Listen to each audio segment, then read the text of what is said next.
Jenny, how closely are you watching this inflation measure, and if maybe not at all? Well, I'm always curious, so I'm watching it. But as a long-term investor, it's not going to have any impact on what I do in the portfolio today, this week, next month. What I think is interesting is the debate that we're going to see emerge around transitory versus permanent with respect to inflation. And then that's where things start to get interesting, which is, we've got the Fed saying, oh, it's transitory. It's certainly feeling to those of us who are in the market or those of us in the real world that it's probably going to be more permanent. And as that debate plays out, that's what's actually going to have longer term impacts on the market and on how we make investment decisions. Yeah, connect the dots, right? Because I'm guessing if the number comes in super, super hot, right? I mean, it's already expected to come hot. Let's say it comes in at 5 or whatever. That could bring up the taper conversation. Maybe we raise rates quicker, which then could move bond yields, which then could move growth stocks. Is that kind of the domino effect that may happen? Maybe, but again, I think it's not what's happening today, but it's what we're going to see in 6 months, 12 months, 18 months in terms of the permanence, because a lot of these big inflationary numbers are because of the disruptions that we've had over the past year. And that's what they're blaming them on. They're saying, oh, well, the reason it's big now is because of what happened a year ago. And then there's supply chain disruptions. So it really is what happens between now and the next year with inflation and how things hold, but also it's the pace of that. So one of the things that I think is interesting is we've all looked back and we've said, there's been a massive leadership rotation since last September. Some people say since November.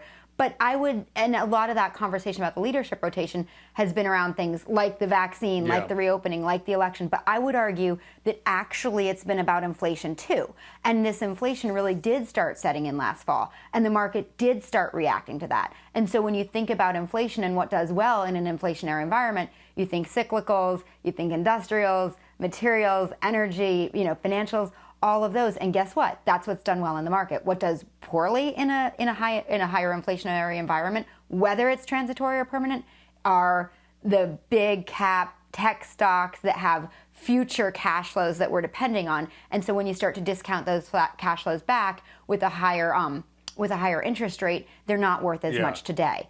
Also, as we think about inflation, we think about when you're paying more for gas, when you're paying more for your house, all of that. That ultimately takes money out of the consumer's pocket. So they have less to spend on expensive goods. Okay, then you can argue the other side, which is wage inflation will keep that up. We're just going to need to see how it all plays out. But I think it's not wise whatever it is people say it's because of ships off the coast.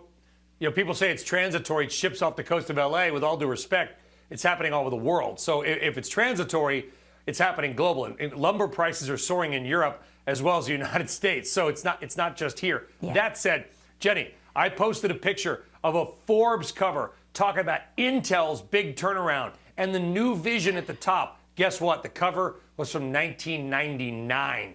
And I just thought, wow, if we come full circle, the names you like are the ones we were talking about back then. Intel, Cisco, IBM, it's like 20 years ago.